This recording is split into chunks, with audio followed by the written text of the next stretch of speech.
Welcome to the Redhead Reveal podcast. I am Jenn Pinkerton, your Redhead host, a psychotherapist, writer, speaker, the private practice owner of Pinkerton Psychotherapy, and a connection expert. I help people reveal their connectedness within their relationships and sexuality, understanding root causes of beliefs and behaviors that hold them back from success, and assist them to returning to the person that they are born to be before they were limited by trauma, societal or social concerns, or attachment wounds.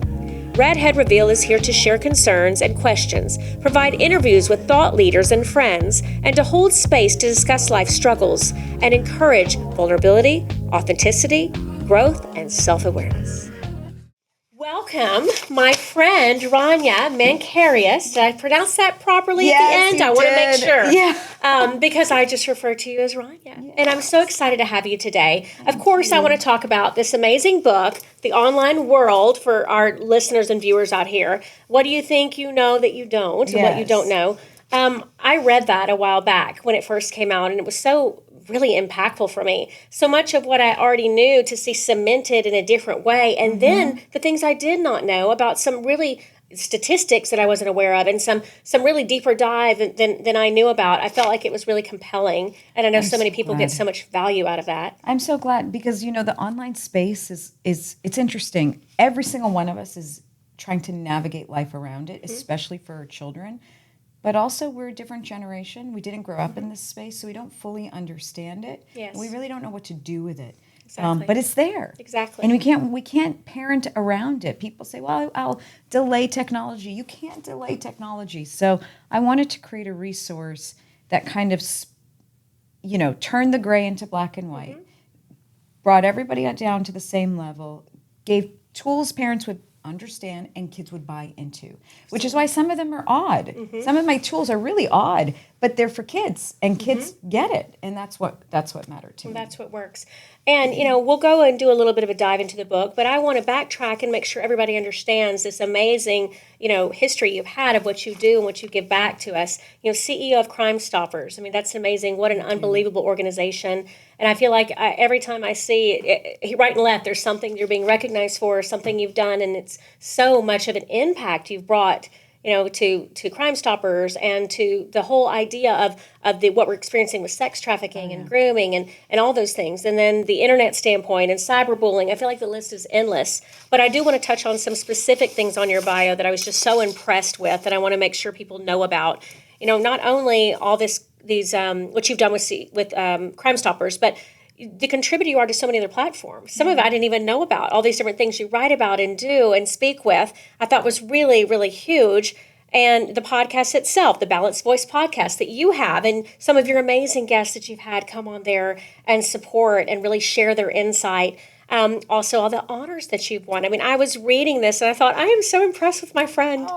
And also, gosh, I mean, we shared some of the same background. I didn't even know you had a master's degree in marriage and family therapy. So that's amazing. Well, and a doctorate of jurisprudence. I mean, it goes on and on and on. I'm not sure that I could properly even do it justice with this amazing background and history you've had. I'm an academic at heart, and actually, after law school, I told my parents, I think I'm going to go for my MBA now. And they said, no, you're going to stop. You're going to stop because I love learning, and I ended up moving to Houston from Boston, and really didn't know what I was going to do with myself here, but knew I had to plug in somehow. And all through law school. Well, it's funny because I'll go back to marriage and family therapy. I graduated top of my class, but in the mock sessions, our professors would always say, Rania, you're uncomfortable. You're emotional.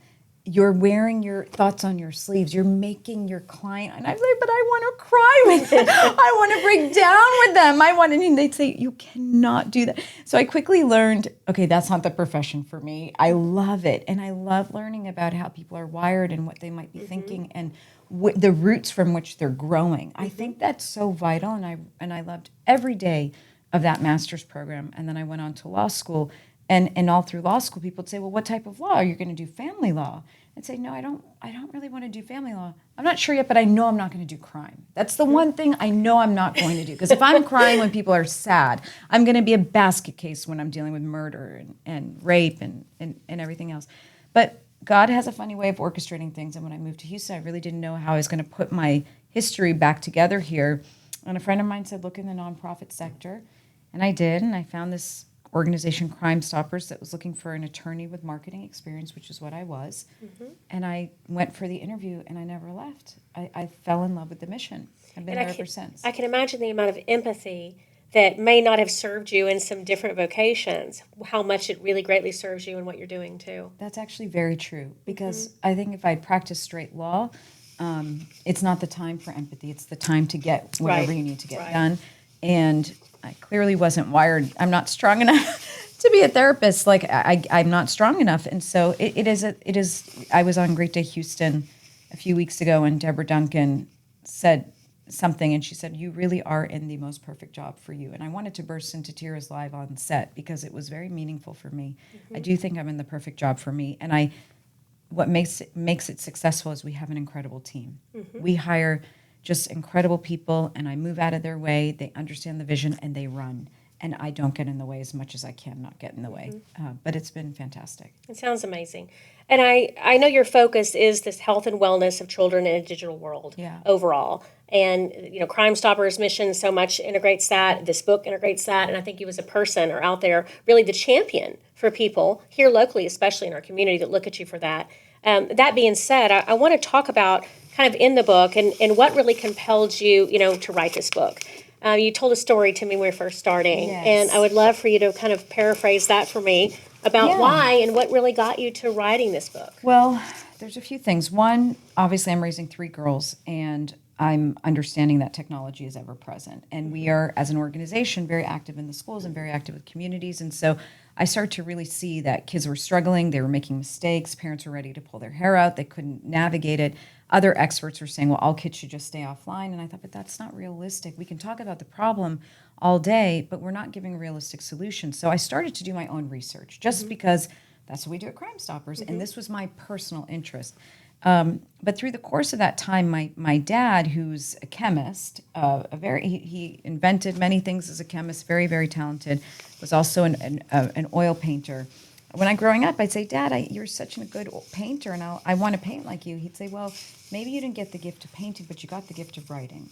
And I'd love to see you write a book before I die. And that's always sort of been in the back of my mind. Well, flashback, COVID hit, and I wasn't going anywhere. I was working from home and working very hard, by the way, because crime in Houston was crazy during COVID. But I had all this free time, and we knew that my dad was getting sick. And so he was, in his early 80s. And I said, now's the time. I've been researching this topic for 5 years. I have these power tools that I know will help.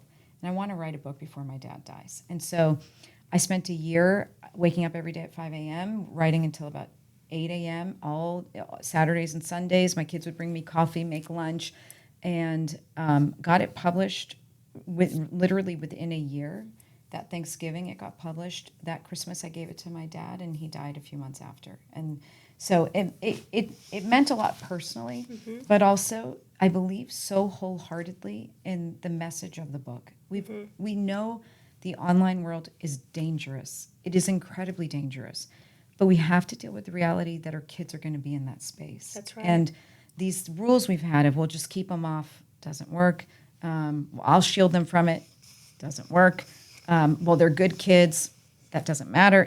All these things. So I needed to find, for me, a creative way to get kids to buy into their own safety. I say this is like the one area where we almost have to co-parent with our kids.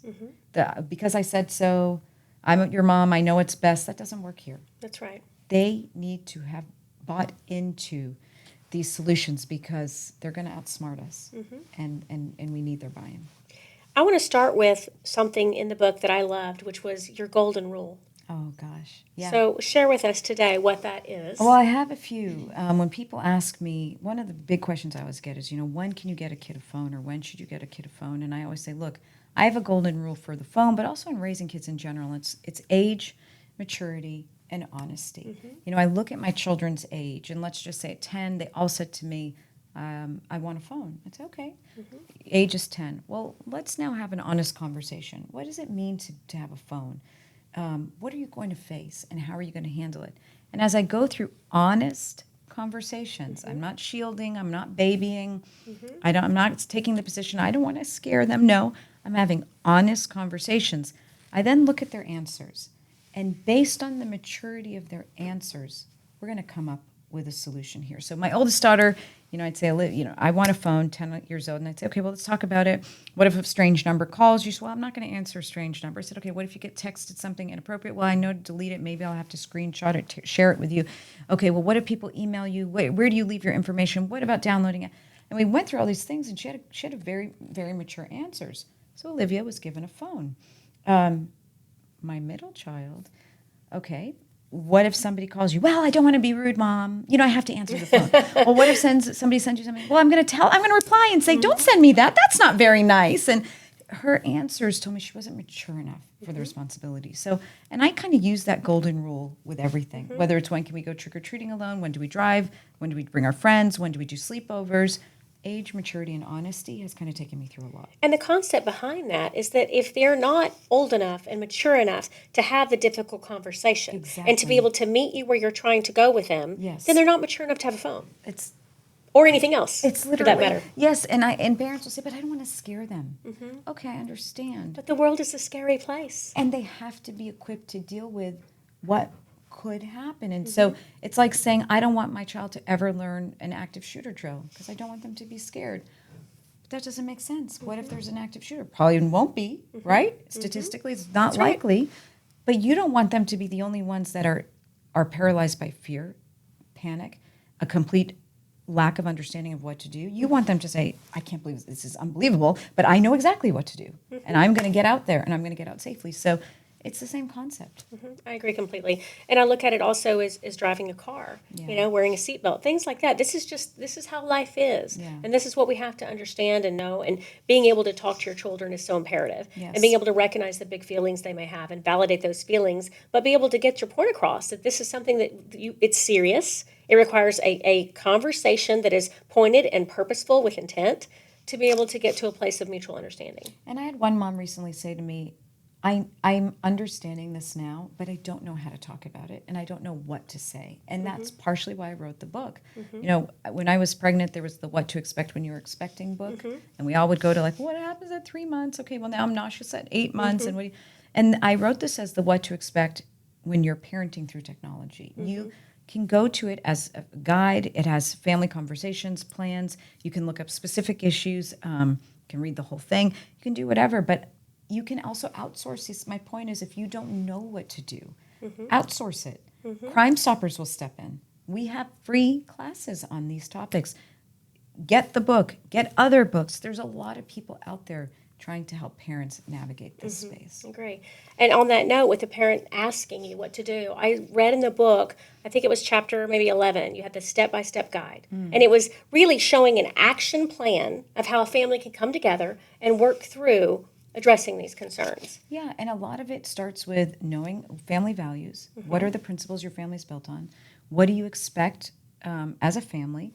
I talk about brand and digital fingerprint, which is weird. These are conversations parents have never had with their children. What do you mean brand? Well, everything you do online, every place you go online, every like, every comment, every share, it's all leaving your little digital fingerprint. And that's branding you, whether you like it or not. And you can't take that stuff away once you put it out there. What are your goals? What are the rules? What are the expectations? And walking through this kind of breaks it down in bite-sized chunks that parents and kids can navigate. Because I'm not starting with, well, you can't be online. Well, if I start there, your kids are not going to listen. That's right. They're just not.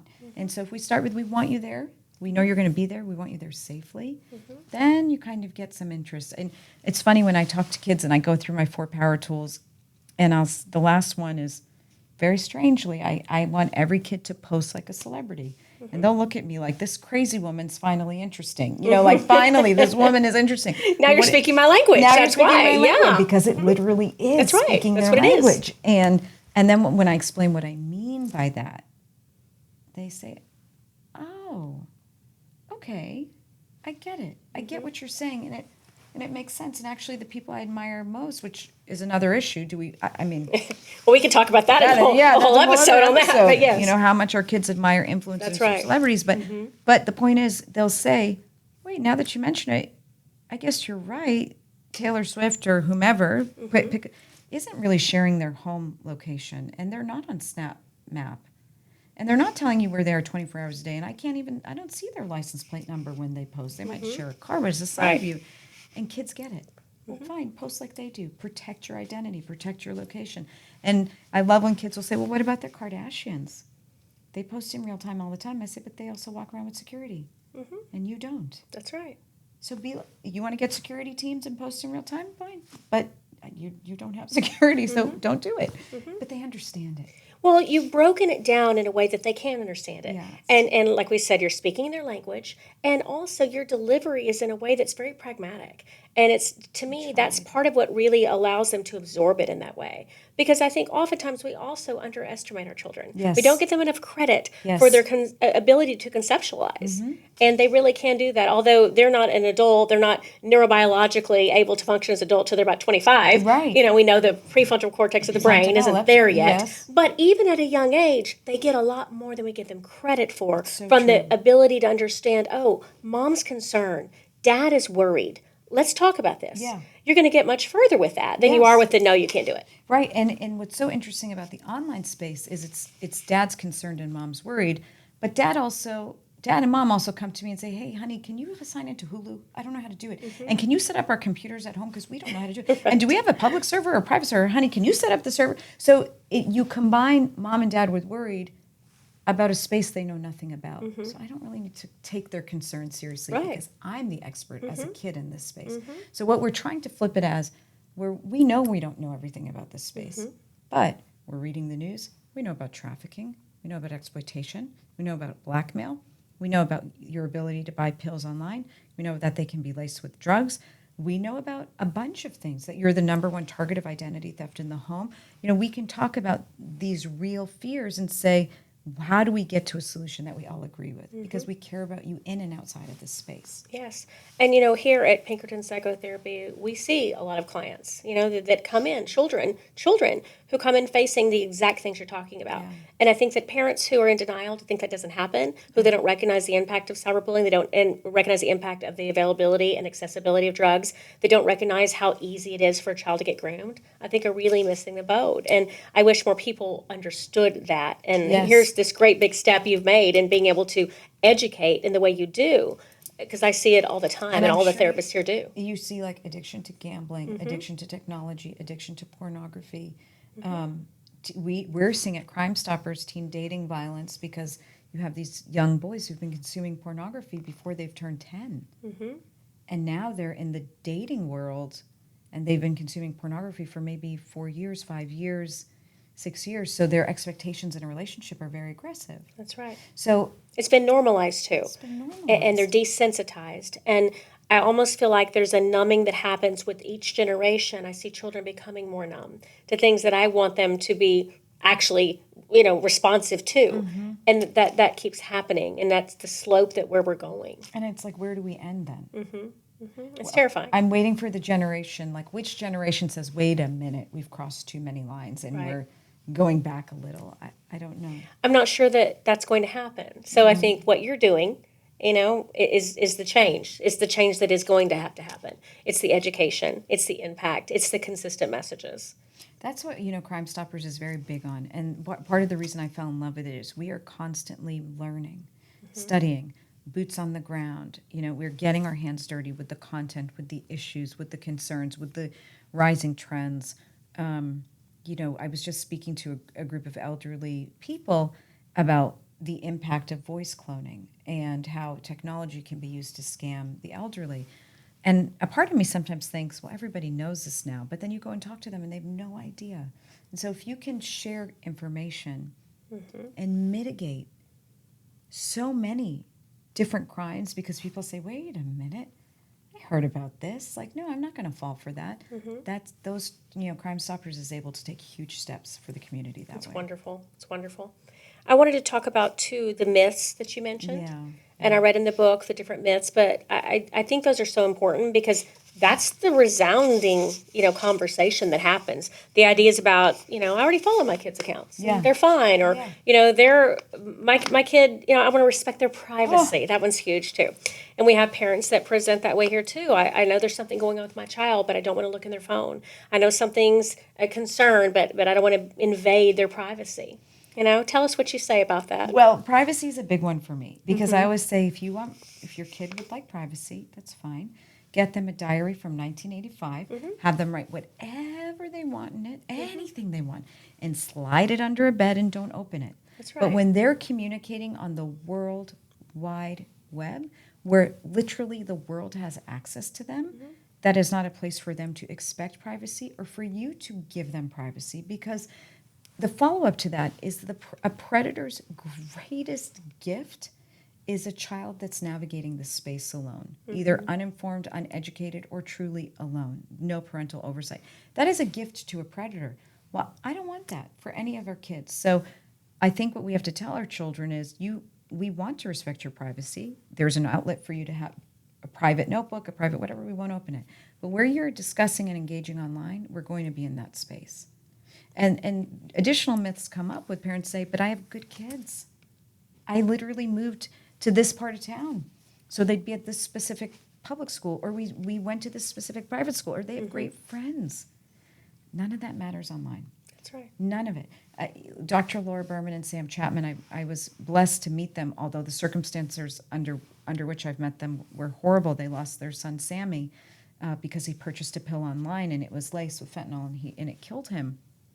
It poisoned him. He first media said he overdosed on drugs. No, that wasn't the case. But Dr. Berman, when I first talked to her, she said, I never imagined that this is what her kids were facing online. So I assumed, maybe hate speech and, aspects of pornography, but that predators were online, traffickers, pill pushers, drug dealers, marketing too, like literally looking for our children as a marketing target audience. That's unbelievable. And that's a reality. And it happens within seconds. Yes. I've watched so many different informational videos and things from a clinical standpoint too about how quickly it happens. Yeah. That it's within moments. Yes. That it's the moment that a child goes online, it can be tracked how quickly someone is watching and someone is attempting to make contact, and grooming begins. And the aspect of here I go. This is my next victim. The fact that it happens so quickly is one of the things I feel parents really overlook. This notion of, but I'm not letting them have an account on social, or I don't get them a phone. And my follow-up question to that is always, well, do they have an iPad? And it's usually, oh yeah, they've had an iPad since first grade. Well, right. Or I'm not going to get them a phone. I say, well, do they have a gaming console? Oh, of course they have a game. Well, that's the number one way boys can access pornography in elementary school and middle school.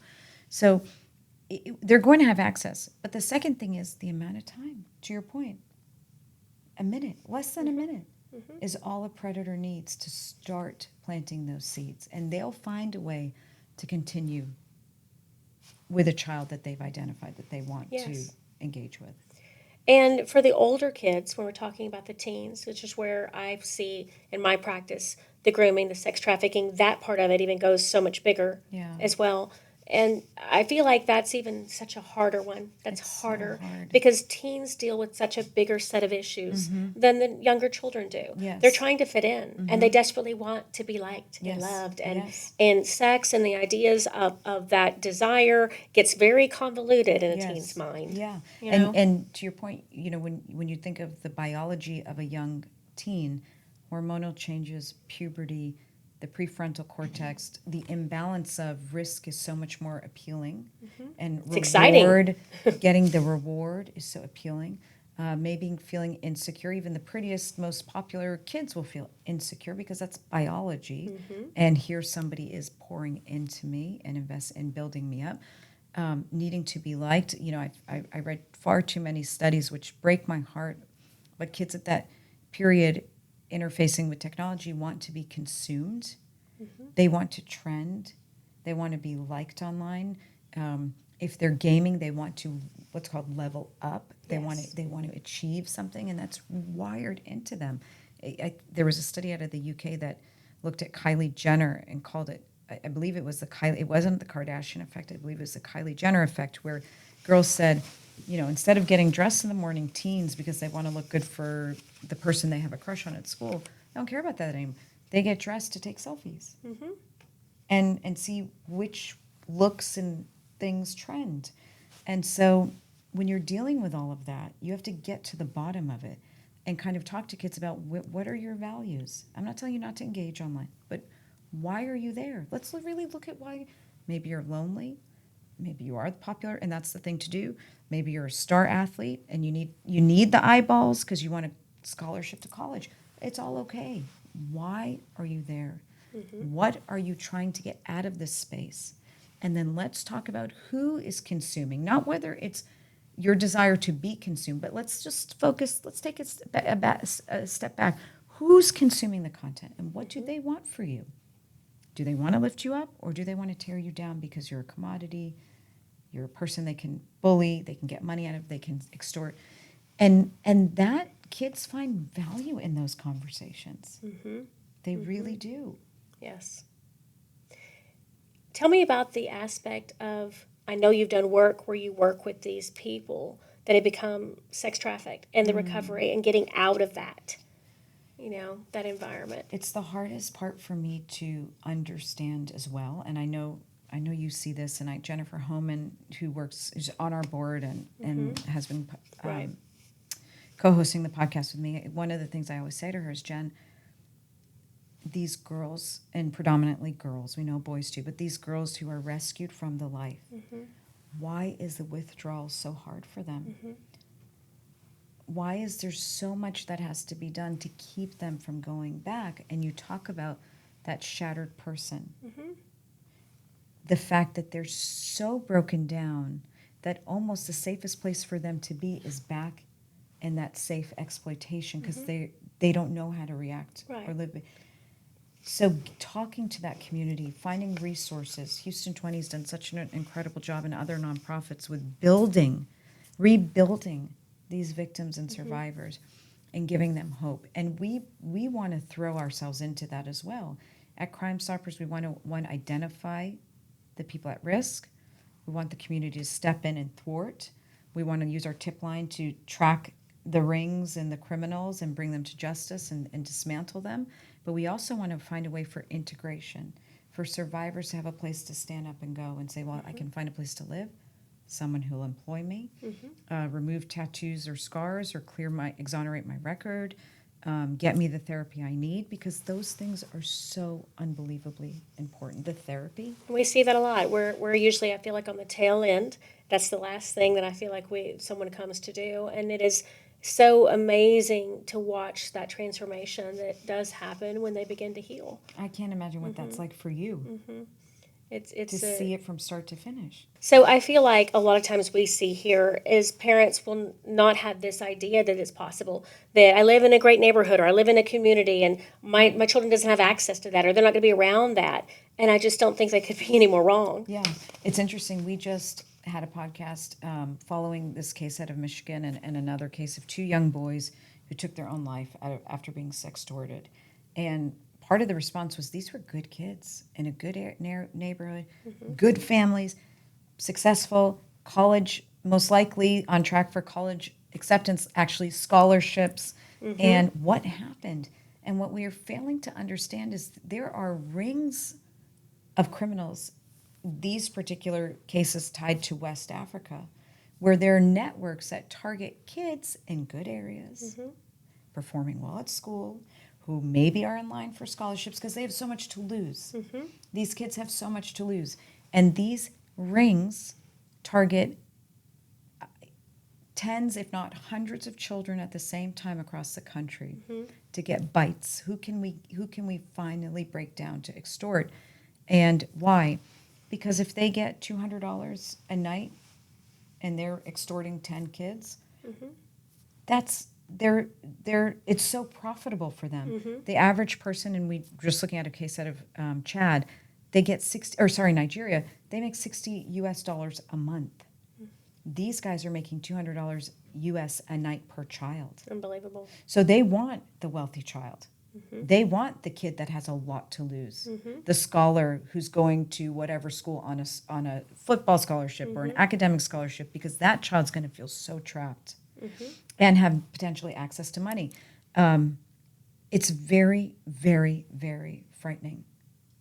The other thing I'll add when I talk to kids is, how do you think these guys find you? Well, Snapchat. You have your map open. They can see exactly where you live. They can figure out what zip codes are affluent. They can figure out what school you go to because you share It's not everything. rocket science. It's It's right not. there. It's right there. And so they know that you're the star track runner, football player, cheerleader, chess player, math scholar because we all post about it. Right. We make it easy. It's spoon feeding, basically. Yeah. And so I agree, people have to be so careful. I love how much you educate. I love the action plan. And I also really loved the dictionary you have about what do the emojis stand for? What is the slang? Because so many parents don't know that. Yeah. You know, we have parents that come here that seek help just for parenting resources. Yeah. I see something wrong with my teen. I don't know what's going on. Can you talk to my teen? Can you talk to me? Can you work with that and then educate me? And I thought this is something I actually want to be able to share with some I'm parents so because glad. I haven't seen it such a concise list in a while that you really do touch on, especially the ones that kids just really don't want their parents to know. Oh, yeah, for sure. And they're innocent emojis and acronyms, and there are some that are really bad. And part of the reason I started researching this was back in 2015. We had Rula and Ryan from Caribbean Yes, of course. come, and they were our celebrity co-hosts at a school in the Fort Bend area, and it was a fourth grade. We had all the fourth grade classes together in the auditorium, and we gave Rula and Ryan a script. And how many of you kids are on this app? This app? Yeah, me. Oh no, that's where our parents are. Yeah. And we asked this one about Kick, and all the kids raised their hand, and the parents were at the left and right of the room, and they were like, "What is Kick? What are our what is?" So I realized our kids are being raised in a different world, a world we don't know. That's right. And then we start to study how they speak. And it's acronyms: ASL, age, sex, location, KMS, kill myself. The bus, I'm looking for pills. The gas tank, I'm on something. Cherries, pasta, nudes means nude photos. They're speaking a different language. They're being raised in a different world, and they're speaking a different language. So what are we going to do?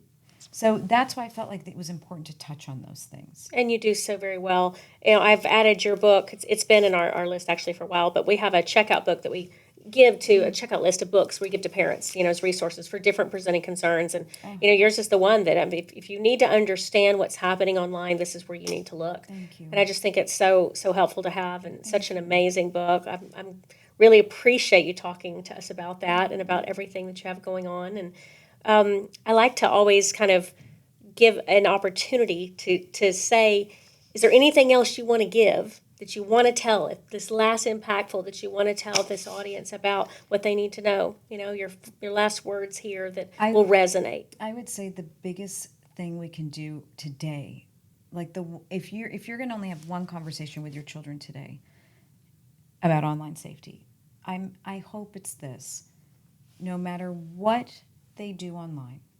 intentional, unintentional, good or bad, that it is never worth them taking their own lives, because we are seeing far too many kids feel like they've backed themselves in a corner, there's nowhere else to go, and they're too ashamed or too afraid to tell an adult.